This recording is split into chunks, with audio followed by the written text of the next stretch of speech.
खुश आमदेद दोस्तों। इंजीनियर मोहम्मद फ़ारूक आपके साथ हाज़िर है लेटेस्ट इन्फॉर्मेशन के साथ डिजिटल नोमैड वीज़ा D8 पुर्तगाल के बारे में। और मैं इस वक्त आपसे मुखातब हूँ लिस्बन से, जो कि पुर्तगाल का दारुल खिलाफा है। हम में से बहुत सारे लोग हैं जो यहाँ आना चाहते हैं और वो अपनी फैमिलीज़ को भी साथ लेकर आना चाहते हैं। कुछ लोग हैं वो ये फ़ैसला करते हैं कि हम पहले ख़ुद आएंगे, अपने आप को यहाँ पे सेट करेंगे, उसके बाद हम अपनी फैमिलीज़ को बुलाएंगे। वो भी ठीक है।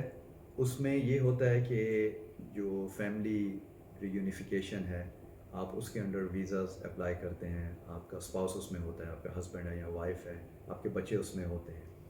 तो उसमें भी जो है उसके फ़ायदा ये है कि पहले आप ख़ुद यहाँ पर सेटल हो जाते हैं, और जब आप कंफर्टेबल हो जाते हैं तो आप उनको बुलाते हैं ताकि उन चैलेंजेस का सामना ना करना पड़े जो कि अगर आप एक साथ इकट्ठे आएँ तो होगा।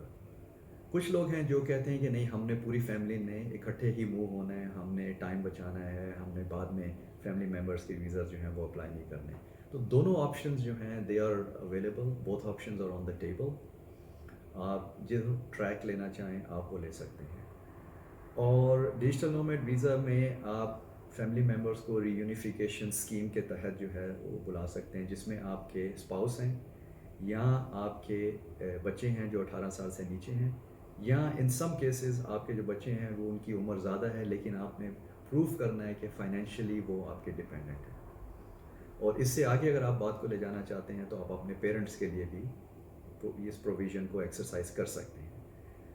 सारी चीज़ इस चीज़ पे आती है कि आपकी इनकम कितनी स्ट्रॉन्ग है और आपकी बैंक स्टेटमेंट कितनी स्ट्रॉन्ग है। क्योंकि जब यहाँ पे आइमा के लोग आपका केस खोल कर देखते हैं तो उनका ये एक किस्म का टॉप इंटरेस्ट होता है कि वो देखें कि आप फाइनेंशियली कितने स्टेबल हैं। अगर आप अपने डिपेंडेंट्स को यहाँ बुला रहे हैं तो वो आपके लिए मुश्किल तो नहीं होगी फाइनेंशियली, या खुदा न खास्ता ऐसे तो नहीं होगा कि आपको स्टेट की जो है वो हेल्प लेनी पड़े।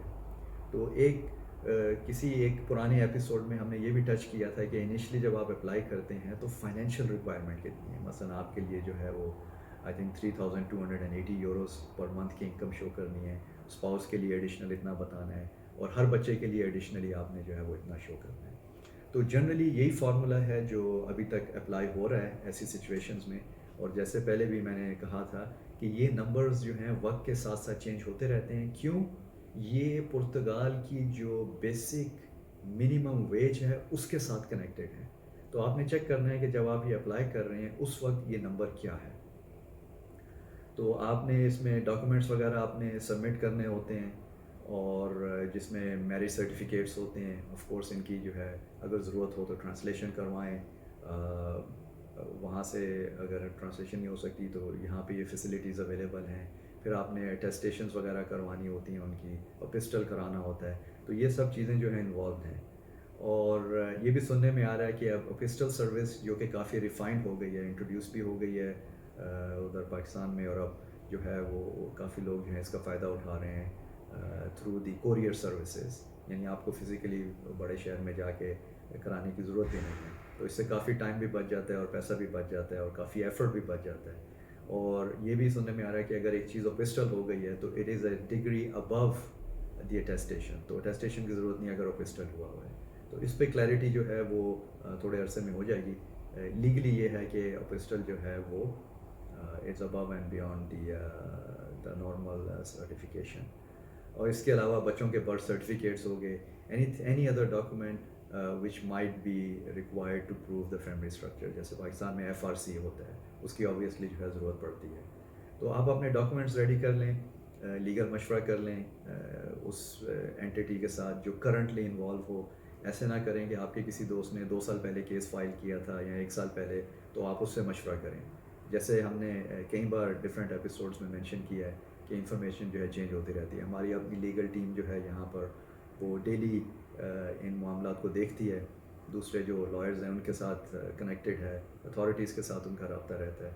तो ये बहुत ज़रूरी है कि आपने ये काम ज़िंदगी में एक ही बार करना है तो उसको सही तरीके से करें। इसमें कोई चांस मत लें, शॉर्टकट्स की कोशिश ना करें, और अपने अपडेटेड एक्यूरेट डॉक्यूमेंट्स के बेसिस के ऊपर अपना केस फाइल करें। डिजिटल नोमैड वीज़ा आज की तारीख़ में एक आसान वीज़ा है جس کے بہت فوائد ہیں اور جس کی ریکوائرمنٹس بہت سافٹ ہیں. اگر آپ کمپیئر کریں باقی ویزاز کے ساتھ تو یہ بہت ایک آسان آپشن ہے اور ایک بہت زبردست اپرچونیٹی ہے ان لوگوں کے لیے جو ریموٹلی کام کر رہے ہیں، چاہے وہ آئی ٹی اسپیس میں ہیں یا کسی اور ڈومین میں ہیں. تو اس میں ویڈیو کو کنکلوڈ کرتے ہیں. اب یہی آپ کو بتانا تھا کہ فیملی آپ کو جوائن کر سکتی ہے. بالکل فیملی ممبرس کی ڈسکرپشنز آپ کو دی ہے، کنیکشن اس کا جو بینک اسٹیٹمنٹ کے ساتھ ہے وہ آپ کو بتایا ہے. اگلے ایپیسوڈ تک اپنا خیال رکھیں. ملاقات ہوتی ہے آپ سے. اللہ حافظ.